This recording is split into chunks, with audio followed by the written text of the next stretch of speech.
Hello, so this is going to be my introductory video for my YouTube channel. Not trying to be a YouTuber, definitely not where I'm trying to take this, but I am going to use this channel as a place for me to talk about um, my cancer diagnosis and I guess a journal of some sorts, just to randomly talk about things, I guess things that I'm going through, what I'm experiencing and that kind of thing. So, my name is Tiffany. If you've stumbled on upon this channel, that's what this is about. I will pin it or whatever. I don't really know how YouTube works with these videos and stuff like that. Um, so I was diagnosed with um, triple negative stage 3C grade 3 breast cancer on May 1st. I guess it's the official diagnosis. I got the phone call telling me I had breast cancer that day. Um, so I'm going to explain the triple negative part or explain this a little bit. Triple negative means my breast cancer isn't from the hormones that my body produces, um, whatever, the hormones, the progestins, that kind of thing that the female body produces. Mine's not being. Um, Stage 3, 3C. So, what makes it stage 3 is because it's not just in like a certain layer of the breast. Okay, I don't really know the full. I'm not gonna say medical terms. I'm really kind of sucky at that. But your breast has different layers, like the milk ducts, the I don't know, the muscle, the whatever, the fat tissue, that kind of thing. So my breast tissue or the breast cancer is along the nodes in the back of the breast and in my lymph nodes underneath my armpit. The C part stands for how aggressive it is, how so it is moving aggressively. Grade 3 also indicates the aggressiveness and the likelihood of it coming back. There's something called a KI 97 or something like that. I can't remember what it was exactly, but that is over 90% for me, unfortunately. Again, that has to do with the aggressive, how aggressive this cancer is. Um, I will tell you that when I did a mammogram and a ultrasound on April 15th, and at that time, I believe, I'll have to go back and look, but I believe at that time, you could probably say it was about the size of a grape.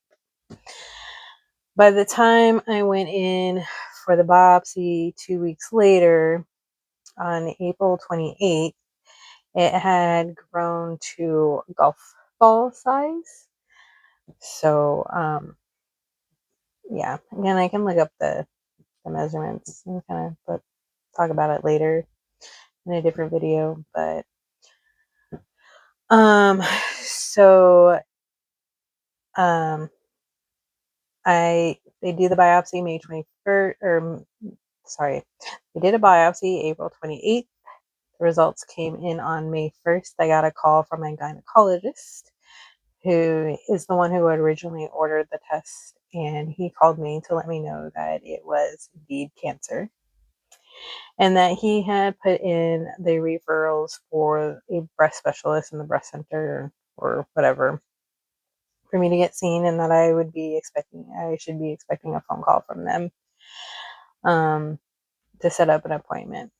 Um, so I must say I feel like things move pretty quickly and then slow at the same time. It's kind of a weird situation when you're going through this. Um, I'll be honest, I haven't had a lot of, I guess, breakdown or crying. I did cry um, after the appointment on April 15th. because the radiologist came in and talked to me, and the radiologist comes in and talks to you, you kind of know something's not right. And that was, kind of that, I don't know, a gut feeling. I had already known that something was going on. How it was discovered was not by a mammogram, even though I've been doing those since I was 30. Because luckily my gynecologist is wonderful, and when I explained to him about my worries of getting breast cancer at a young age, due to my aunt on my dad's side getting it, he just wrote it up as family history and let me be able, made it so that way it would get covered or whatever. Because for whatever reason, they don't want to do that thing early on. I have no idea why, but it seems like women get it a lot earlier than I think they really predicted. So I was really trying to hope or try to prevent, a later stage or something like that. I did have a mammogram last June and it came back fine. In January of this year, my armpit was hurting. It was like I couldn't lay it down like this. It was like was squishing something. Something was hurting. And I was kind of just like, oh, maybe some sweat glands or something are swollen, or, maybe I'm sweating too much at work. Who knows? Okay. At this point in January, I was waiting, or not waiting, or coming up for a hysterectomy. I am only 43, and why I had a hysterectomy is because I have endometriosis. I've had that wonderful, wonderful disease for the last 20 some odd years. So, we can go back to that a little later. But the day of the hysterectomy, I go in and the doc's like, hey, he comes in and talks to you, goes over anything, goes over if you have any questions, any worries, whatever. And I'm like, I don't really care. Let's get this shit over with. It's not getting used right, I'm like, hey, my armpit is killing me. I know that there's like ducts or what glands that need to be, whatever. Like, is that a possibility? And he's like, yeah, that, your train of thought could be that. And he's just kind of looking at me like, come on, Tiff. Like, can we just handle one thing at a time? But he was just like, you're gonna be on some medication, some anti-inflammatory, so we'll, for the hysterectomy, and we'll see if that also helps that area. And I'm like, okay, cool. So comes my 2-week post-op. So whatever 2 weeks after February 10th is, I don't know what the day was. It's a video call. I'm checking in, and I set the phone up, and I'm like, I'm like 10, 20, 15 minutes early, 10, 15 minutes early, right? And I set the phone up, got the thing up, and I go to walk away to go grab, I think, something to nibble on while I wait for Doc to get on the phone. And he's like, oh, hey, you're up walking. I was like, hey, you're early. I was like, yeah. And so just go. And we talk about the hysterectomy, how I'm doing. I'm like, yeah, I don't feel any pain. Are you sure you took anything out? Like, my doctor's great. My doctor is great when it comes to that kind of stuff, that kind of surgery stuff. And he's just kind of chuckling at me, and he's like, yeah, we took everything out. And he tells me, on top of my endometriosis, I have the anomalialis. I don't even know how to say it. It starts with an A. It's on the uterus. Whatever. It grows on the uterus, causes problems. So, I don't know. So, hey, we got rid of one problem and kind of guided another issue, or another help, kind of, I don't know what you call help.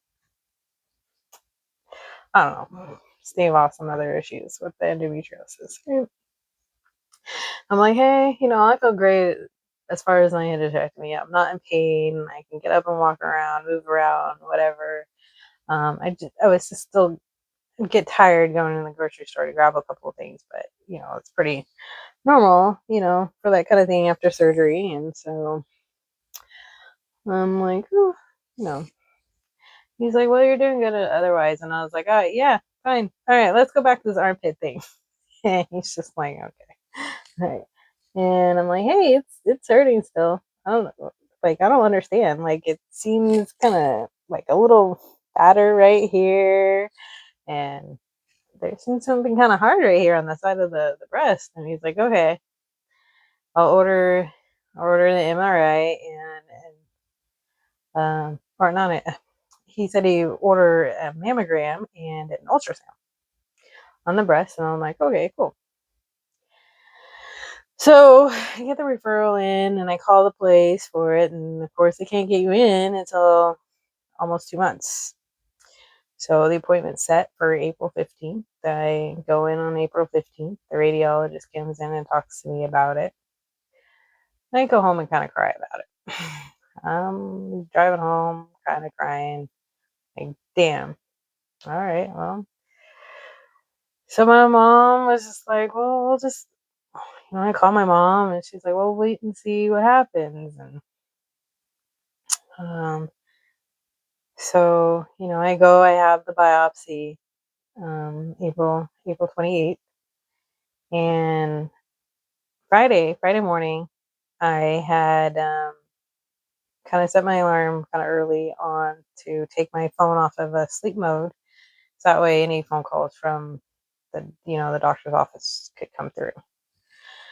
So my gynecologist calls me Friday mid-morning. He's like, hey Tiff, it's Dr. So-and-so. And I was like, hey. He's like, how you doing? And I was like, well, if you're the one who's giving me a personal phone call, I guess it's not that great of a day, is it? And he's like, no. He's like, Tiff, I'm sorry, it's cancer. I think that kind of got to him a bit because, like I said, I've had him for God 20 some years now, and he's the one who diagnosed my endometriosis. He's the one who gets my crazy facial expressions when he's explaining something to me, um and yeah, I think it was kind of a bit of a gut punch for him for him to have to tell one of his longtime patients that you have breast cancer. So like I call my mom and I think she was kind of in denial at first. Like she's like, no, you have an appointment, we'll wait to go see Dr. So and so on, on that following Tuesday. Because I had another follow-up appointment with my gynecologist already set up. And so I was like, Mom, he's the one who called. Like, because you can get your test results, they post them in that thing, which they did. They were in there before the doc called, but um and I think she had said something to my dad, and my dad was all upset because his baby sister did die from breast cancer back in 97, I believe it was. And I think she was like 32, 33 when hers started, and then she passed. I thought she was 34 when she passed, but my cousin said she was 35, but I don't know. My cousin would know more than me, right? That was her mom. So I went down to my parents' house with my boyfriend and I went and talked to them. And while I was down there, a nurse from the imaging place called us and kind of went over the test results with us a little bit more in detail and stuff. And so I was able to put the phone on speaker for my parents to hear it and ask any questions if they had any at the time. And so I think that was kind of a good phone call for them to be a part of, for them to hear things. Um, and then I had to let the rest of my family know. So that was a hard thing because I think the first cousin that had reached back to me, I cried. Um, trying to tell them this really kind of sucked. So a couple of the cousins I think already kind of realized something was wrong when I was like, "Hey, can you give me a call when you have some time to talk?" So, but not something telling everybody was a hard thing to do, especially have when you had a family member die from this horrible, horrible disease. So, uh, not not the greatest. Um, oh, I guess in another thing. So I did get the. I know I'm gonna jump around probably in these videos because my mind's gonna think about things. I also did do that genetic testing or whatever. I do not have the gene for breast cancer, but yet I still got it. So, you know. With my diagnosis, it does kind of leave treatment a little bit more limited um, than what they can do. I guess there's some drugs that are more for the ones that are fueled by estrogen and progesterone and the BRCA gene and that kind of thing. So there's those kind of things. But my care team is very confident that within the year that I will be treated and I guess there's really no cure from the actual disease, but be no sign of the disease, I believe. No evidence of disease, I believe that's the terminology. And I really like the fact that they have confidence that they can take care of this. So I know I've had a few family members and friends tell me like they knew so and so had breast cancer, a friend of theirs had breast cancer, and they were told they only have, I don't know, 15 months, 18 months, whatever. I have no idea why a doctor would tell you that you have so long to live because that just seems kind of dumb. I'd probably smack the doctor that ever told me that. I, because one, I'm gonna be real here. Like, none of us don't know how long we actually have on this earth. I mean, for God's sakes, you can walk out your door, go walk to the corner store or whatever, and get hit by a goddamn car. Okay, there's no guarantees of how long you're gonna live. I guess that on how you live your life, right? So, I guess I can kind of go into a little bit of that. Like I don't have a fear of dying. That might be a little shock for some people, especially because when I started this channel, I was trying to more or less be for the family members that don't have Facebook that can't get to my updates and like I don't really understand how the privacy works with YouTube and I'm not really gonna sit here and try and figure it out, y'all. It is what it is. You happen to stumble upon this video for whatever reason, then so be it. If it provides something for you, then so be it. Great. I don't know. But to my family members that end up seeing this, yeah, I do not have a fear of death. I'm not looking for death or anything like that, but I do not fear it. It because, like I said, you go out my front door, go walk to the corner store, and get hit by a car. I mean, that's reality. Reality is that something possibly could happen. Does it happen?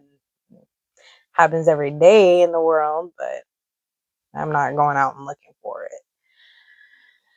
Um, so yeah, I just don't have that fear. I don't know. But weird. I have no idea if that's weird. Um, So yeah, if you've stumbled across this channel, again, my name is Tiffany. Tiffy. I don't know, Mickey Mouse. I get called Mickey Mouse by my cousin's little girl because I'm a huge Disney fan.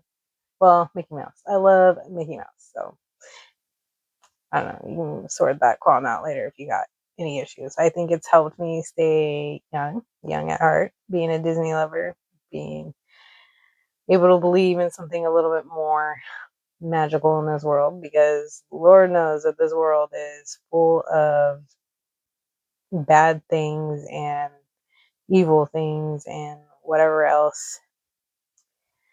I don't know. I wouldn't say that I'm naive to what's happening in this world or what's going on or anything like that, but I definitely tune it out a lot because I just don't want to fill that cup. That cup is not a cup I desire to fill. I'm going to stick to the positivity. I'm going to stick to magic. I'm going to stick to just being happy. I'm going to surround myself with some things that bring me joy, that bring me happiness, and Mickey Mouse does that for me. Then yeah, so be it. I like sugar skull or skulls too, so go figure. I don't know, go on that spectrum. I even have this wonderful guy. Oh, let's see, twist it. Yeah. Not very. Try it. No, whatever. So I obviously have tattoos. I have piercings. I am 43 years old and I am dealing with breast cancer. And that's what this channel is going to be about, me just randomly talking about whatever I'm going through that day, whatever feelings I have, and whatnot. So either you can follow along, hit the follow button, I guess. I don't know. Follow along, stick it out, randomly check in. I don't. Yeah, this isn't. I'm not trying to make this a career goal or anything like that. I am just trying to share this with people who might just need to hear it from somebody else. I don't know. That's a toughie, right? We'll talk. Um so yeah, that that's what's up with this page. That's the introductory. I there's already some videos on this page because I was posting to Facebook in a private group for my family and close friends. And like I said, I wanted to try and reach out to more of the family members that don't have Facebook, and that's why this channel was created. So, um, yeah, that's what this is gonna be. I don't really have a sign off or anything, but we'll say this: I appreciate anyone that's gonna provide me some prayers, positive thoughts, energy, flow, whatever. You got something positive, I'm totally open for it. The negativity can all take a back seat because I don't really want that energy. That's not what I'm trying to manifest here right now. So yeah. And so again, I appreciate anybody that's here. It's gonna send positive energy, and much love to those my close loved ones, my close friends, loved ones, and those a little outside of that ring of friendship acquaintances. If y'all stumble on this, again, I appreciate you, and much love to you all for being here with me and going through this with me. I deal with this next adventure of life. So I will talk to you all later. Bye.